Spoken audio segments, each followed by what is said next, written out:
My husband, Adrian Thorne, was a world-renowned pianist. He despised my hands, hands he claimed were made only for coarse labor. One day, after I had dared to dust his grand piano, he melted a bowl of scalding wax. Without a flicker of emotion, he seized my hands and plunged them into the molten liquid. "This," he whispered in my ear as I screamed, "is your punishment for defiling art."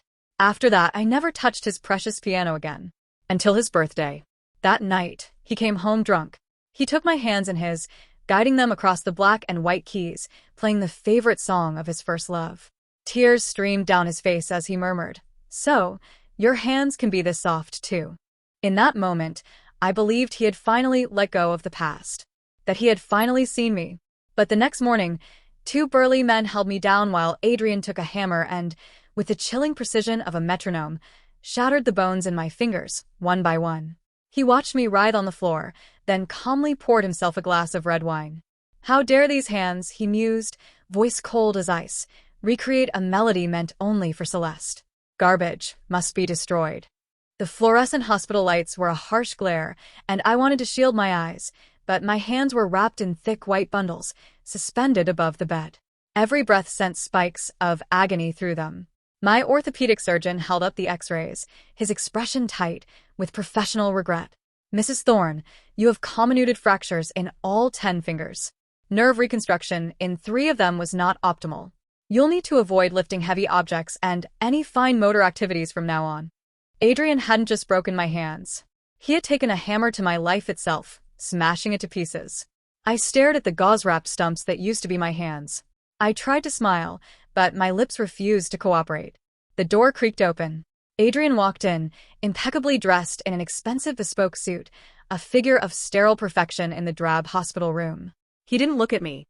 He went straight to the window and drew back the curtains. Sunlight poured in, and I flinched. "What did the doctor say?" he asked, his voice crisp, precise, as sharp as the highest notes on his keyboard. I said nothing. He finally turned to me, a faint frown creasing his brow. "Lena, I'm talking to you." "Just as you wish," I rasped, my voice dry and foreign. "I'll never touch your piano again." Adrian nodded without expression. From the fruit basket he had brought, he selected an apple and peeled it with surgical precision. The peel came off in one unbroken spiral, a work of art. His hands, the hands hailed as kissed by God, long, elegant, capable of weaving symphonies, and, with equal perfection, destroying a woman's life. He sliced the apple into neat pieces and held one to my lips. I turned away, and his hand froze mid-air before retreating. "Don't be difficult," he said. "Lena, you should know by now what you can and cannot touch."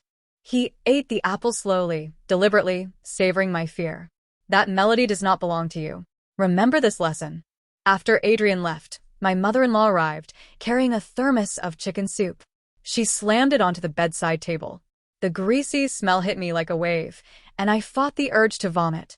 "Lena, what did you do to make Adrian so angry?" she demanded, her eyes sharp with accusation. "His world tour starts next month. Are you trying to ruin his career?" I laughed bitterly, hollow and soundless. "Mother, your son broke my hands." She scoffed and pulled up a chair, studying me with aristocratic disdain. "If he hit you, you must have done something to deserve it. A woman like you is never enough for Adrian. What can you do besides housework? And now you've touched his piano? That isn't just a piano, it's his life. Better for you to lose a hand than for him to lose his future. And my life, was that not worth anything?" I closed my eyes, unwilling to argue. Trying to reason with a thorn was pointless. Seeing my silence, she softened slightly. "Don't blame Adrian. He's been through so much. Celeste has been gone for years, but he's never moved on. He thought you were her last night. That's why he lost control. As his wife, you should understand. A small price to pay." My eyes snapped open, burning with hatred. "So, when he realized I wasn't Celeste, he destroyed my hands?" Her shock turned to anger. "What is this attitude? You think you've grown wings. Let me remind you, Lena. Countless women would kill to be Mrs. Thorne. Don't be ungrateful." She stormed out, slamming the door. I stayed in the hospital 2 weeks. Adrian never visited, but each day, fresh fruit and gourmet supplements arrived, piling on my nightstand, a silent, condescending charity. On the day of my discharge, The Thorne family driver waited outside to take me home. I refused to get in the car. The man looked uneasy. "Ma'am," Mr. Thorne instructed me. "Tell him," I interrupted, "that I need some time alone." I called a taxi instead. When I arrived at the house I shared with Adrian, I pushed open the door and froze. A pair of women's slippers sat neatly in the entryway. New, small, not mine. In the living room, Adrian's black Steinway grand piano gleamed under the soft light, polished to perfection. A young woman I'd never seen before stood beside it, dusting the lid with a feather duster. She startled at the sight of me, clutching the handle nervously. "You are?" I didn't answer. My gaze drifted past her to a beige trench coat draped over the sofa. It was exactly Celeste's style. Looking back at the girl, I realized she even resembled her. Soft features, delicate frame, the same haunted kind of beauty. A flush crept up the woman's cheeks. "I'm the new piano maintenance specialist Mr. Thorne hired. My name is—" "Get out." My voice was calm, but the words carried a quiet finality that froze her in place. "But Mr. Thorne." I said get out, I repeated, locking eyes with her. Something in my stare must have unnerved her. She set the duster down and fled, almost tripping over her shoes on the way out. I stood before the piano. The same piano Adrian once claimed I was unworthy to touch. He had said my hands were made for housework, not for art. In 3 years of marriage, I had never dared lay a finger on it. Now, my hands were ruined. I could no longer play anything, nor could I ever threaten the memory of the woman who still lived in his heart. I raised my bandaged hand and placed it gently on the piano lid. The surface was cold and smooth, like Adrian's heart. The front door opened. He was home. His gaze landed on my hand resting on the piano, and his expression hardened into something glacial. "What did I tell you?" His voice was low, each word sharp enough to cut. I didn't turn around. My fingers, stiff and unfeeling, slid across the polished surface. "Adrian," I said quietly, "let's get a divorce." For a moment, there was nothing but silence. Then a soft, humorless laugh broke it. "Divorce?" He stepped closer, his tall frame casting me completely in shadow. "Lena, you have the audacity to say that to me? Your family, your home, everything you own, I gave it to you. Without me, you're nothing." He wasn't wrong. To marry him, I had given up everything. My degree, my career, my friends. I had built my life around him until there was nothing left of me. "I'll leave with nothing," I said. The words tasted like ashes. I had nothing to begin with. He grabbed my chin, forcing me to look up at him. His eyes were filled with disgust and amusement, as if a bug had dared to speak. "You think marriage is a game you can walk away from?" he hissed. "I make the rules here, Lena. You want to leave?" His lips curled. "Fine. But first, learn how to be an obedient dog." A bitter laugh escaped me, cold and sharp. "That girl from earlier," I said, "she's your new Celeste, isn't she? What use do you have for me now? Wouldn't a divorce be easier for both of you?" He released me, so suddenly I stumbled backward. "Lena," he said, voice low with fury, "you don't get to walk away. You owe Celeste a debt you'll spend your life repaying." He took out his phone. "Get Mr. Davies on the line," he ordered. "I need a new post-nuptial agreement drafted.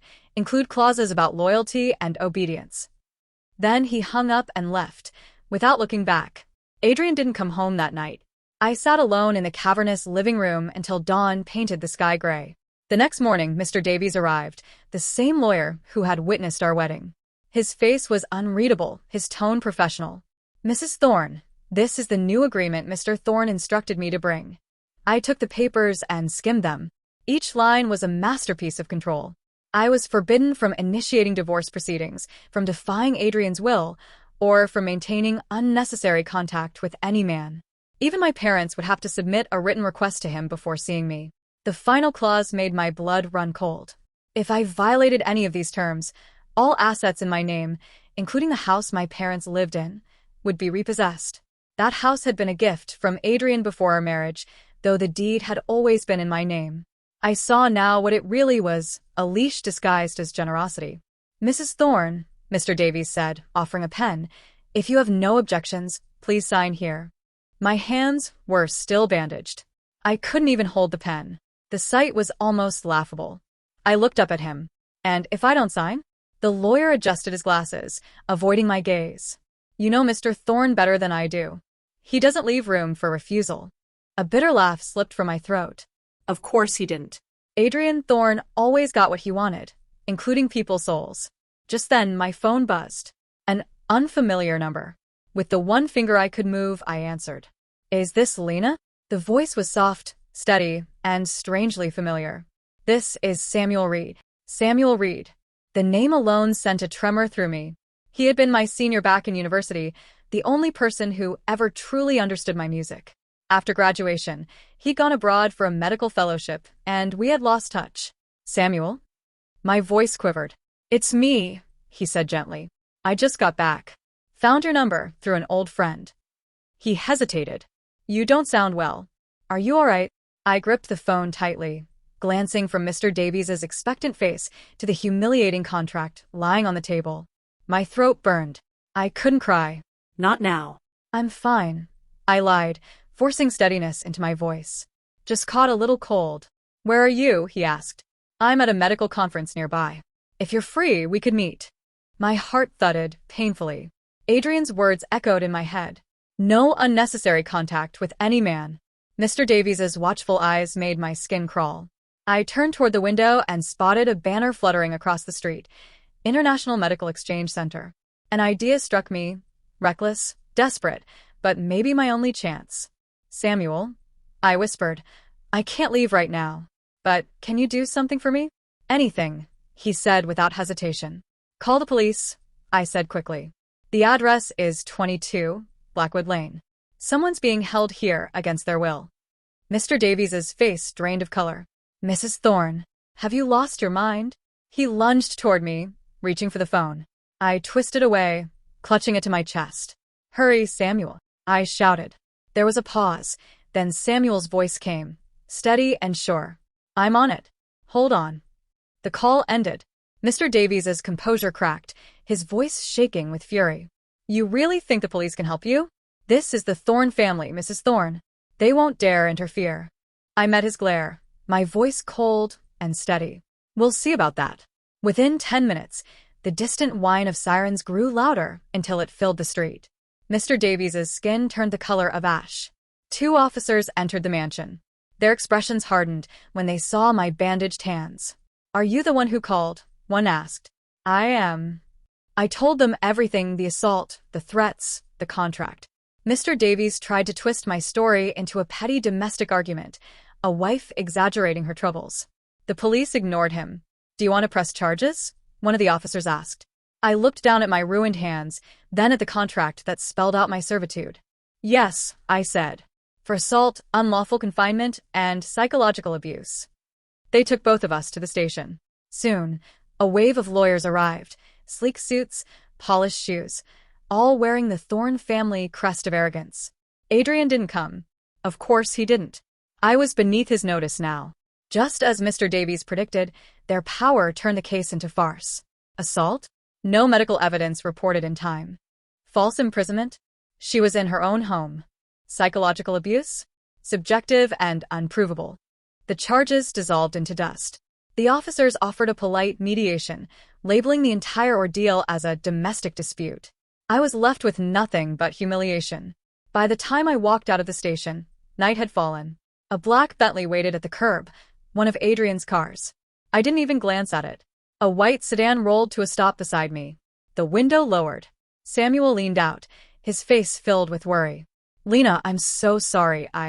It's not your fault. I cut in softly. Thank you. Please, he said. Get in. I'll take you somewhere safe. I didn't go back to the Thorne mansion.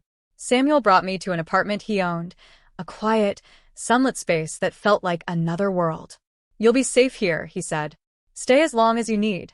He handed me a glass of warm water. I'm a hand surgeon now. If you'll let me, may I take a look?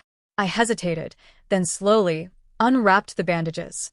Even prepared as he was, his expression faltered when he saw the damage.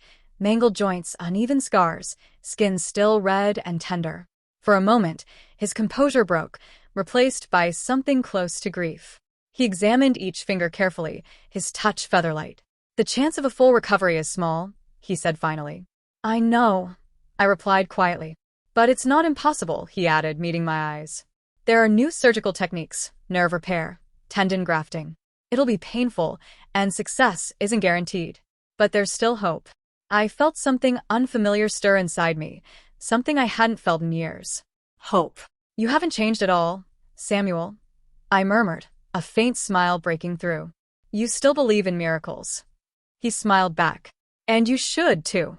I moved into his apartment and began treatment. Every day was a cycle of therapy, medication, and pain so intense it blurred my vision. Samuel would brace my wrist, pressing my stiff fingers until they bent, just a fraction more each time. The sensation of healing bones being stretched and torn sent sweat dripping down my neck. I bit my lip until it bled to keep from screaming. There were moments I wanted to quit. But every time I closed my eyes, I saw Adrian's face, cold and detached. And I kept going.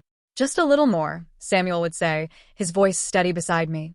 You bent it 2 degrees further than yesterday. When he handed me water, my hands shook too badly to hold it. But I never let him see me break. Days bled into weeks. My body ached, but my spirit, slowly, began to heal.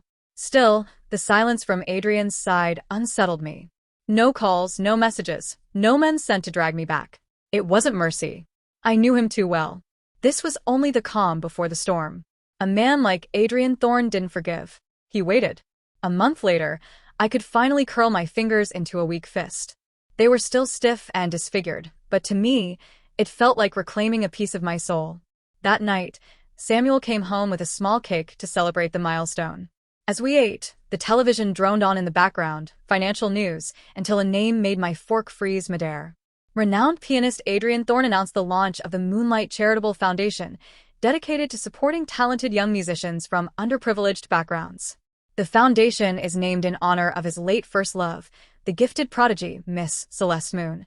On screen, Adrian stood behind a podium in a crisp tuxedo, composed and eloquent beneath the blinding flashes of cameras.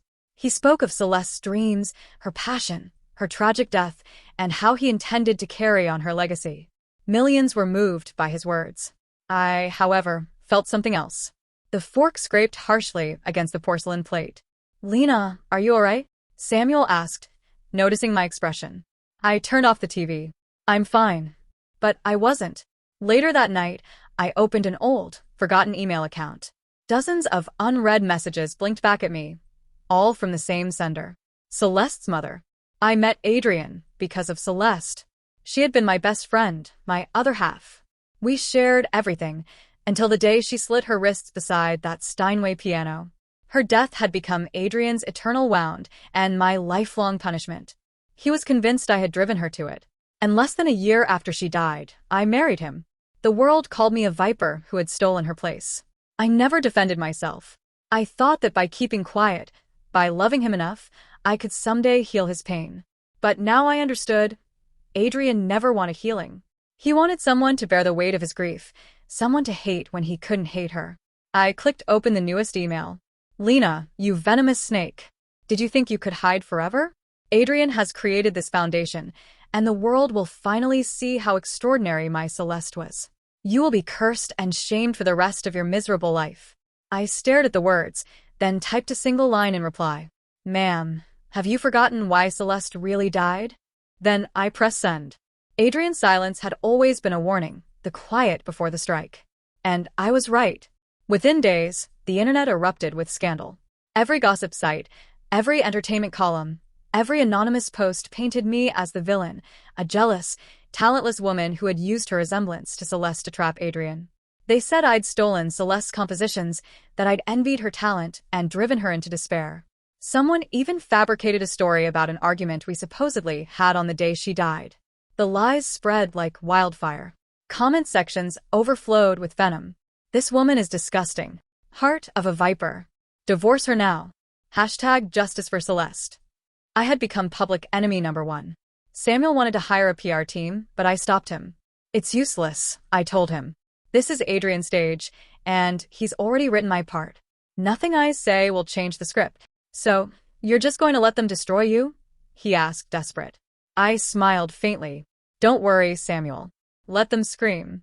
The louder they are, the clearer my truth will sound when the time comes. He didn't understand. Not yet. While the world tore me apart, I focused on my recovery.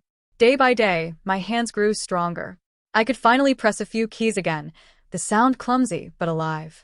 Those halting notes were proof that I was still here, and they would become the spark to burn everything down. Then Celeste's mother called.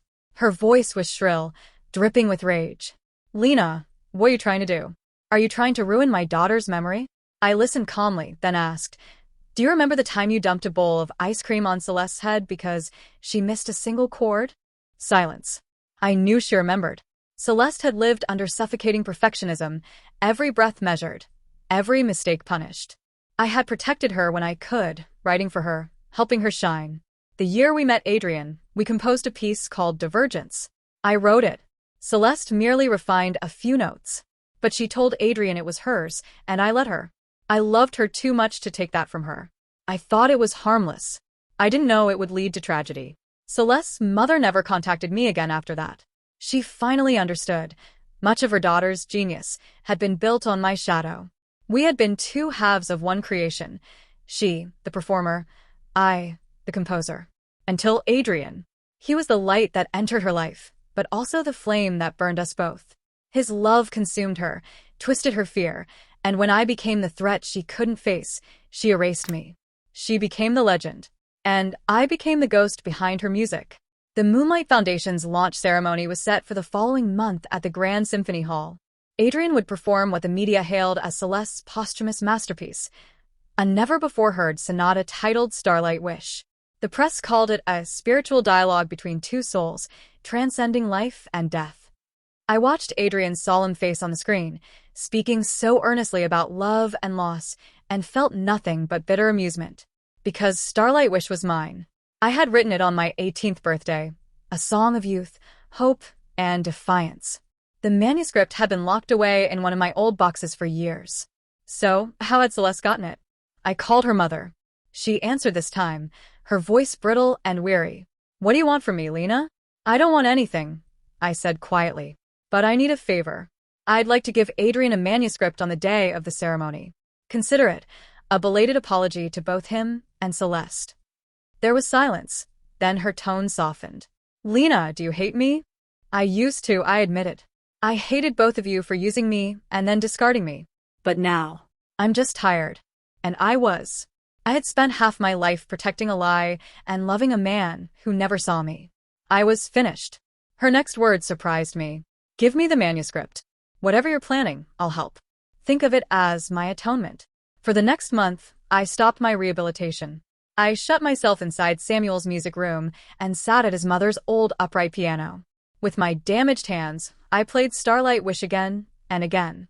From clumsy to fluent, from agony to numbness. My fingers bled. The wounds healed, split open, and bled again, painting the ivory keys crimson. Samuel begged me to stop, his voice thick with worry. "This is destroying you." I smiled faintly. This is the only way Adrian will ever understand what he destroyed. When the night of the ceremony arrived, the entire city was watching. I didn't have a ticket, so I stood outside in the plaza with the crowd, the performance projected on a massive screen. Samuel stood beside me, his hand covering mine. "Don't be afraid," he murmured. "I'm here." I smiled back. "I know." Inside the hall, the event began. The host narrated the epic love story of Adrian and Celeste with syrupy emotion. Then Adrian took the stage, elegant, composed, his eyes gleaming with well-rehearsed sorrow. He spoke of angels and destiny, of a love that would never fade. The audience cried. The applause was thunderous. I felt nothing. Then Adrian sat at the grand piano. The spotlight fell on him like a crown. His long fingers hovered above the keys, then pressed down. The opening of Starlight Wish filled the hall, my signature melody, whimsical and alive. He played it beautifully, as though mourning through music itself. Then at the crescendo, the note stopped. Silence. Adrian froze, his brow furrowed. The second half of the sheet music was blank. A murmur rippled through the audience. "What's happening? Is the score fake? Who would dare sabotage Adrian Thorne?" Adrian's composure cracked. He tried to continue from memory but faltered. He didn't know the rest. The score Celeste had given him had always been incomplete. A stagehand rushed in and handed him a new score. "Mr. Thorne, this just arrived from Celeste's mother. She said this is the complete manuscript." Adrian opened it. His face went pale, his hands trembling. On the aged, yellowing paper, the notes glowed with a familiar rhythm, my rhythm. The signature at the bottom read, Lena Croft, and beside it, in Celeste's delicate handwriting, Adrian, I'm so sorry. I stole Lena's life. The manuscript slipped from his hands. He stumbled back, hitting the piano with a harsh, discordant clang. His eyes, those proud, beautiful eyes, went hollow. The truth had finally struck him like a fatal blow. The camera zoomed in. The entire world saw the name. Lena Croft. Not Celeste Moon. The hall fell silent. Lena wrote Starlight Wish? Then Celeste lied? Adrian loved the wrong woman? Gasps rippled through the audience like aftershocks.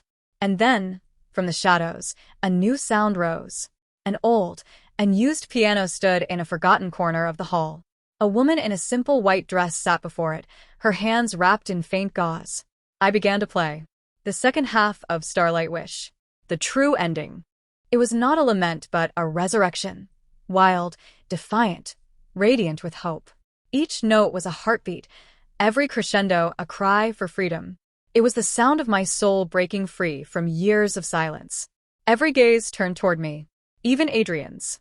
He stared at me as if seeing a ghost, the regret on his face a colorless void. Now he understood. I hadn't mimicked Celeste's music. She had mimicked mine. The melody he worshipped was never hers. It was mine, the one he had destroyed with his cruelty and blindness. When the final note fell, I stood and bowed deeply. There was no spotlight, no fanfare, but every person in that hall saw me. They saw the truth written on my hands. Without looking at Adrian, I walked off the stage and through the stunned, silent crowd. Behind me, chaos erupted, questions, shouts, disbelief. At the door, Samuel was waiting. He took off his coat and placed it over my shoulders. It's over, he said softly. I nodded, the faintest smile on my lips. Yes. It's finally over. After that night, Adrian Thorne's carefully curated image crumbled. A man who had built his fame on a lie, who had commercialized a false love, fell from his pedestal and became a pariah. The Moonlight Foundation was shut down, a public embarrassment.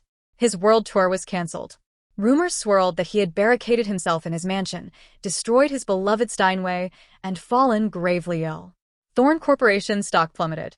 My former mother-in-law called incessantly, her tone shifting from curses to desperate pleas, begging me to issue a statement, to call it a misunderstanding.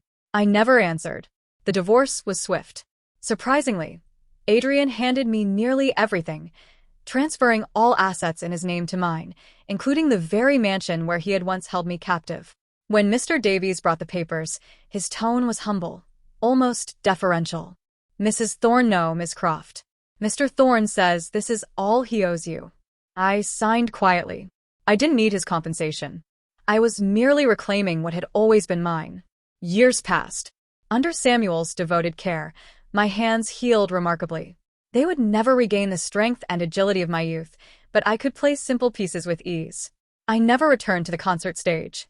Instead, Samuel and I opened a small music studio, teaching children with talent and passion.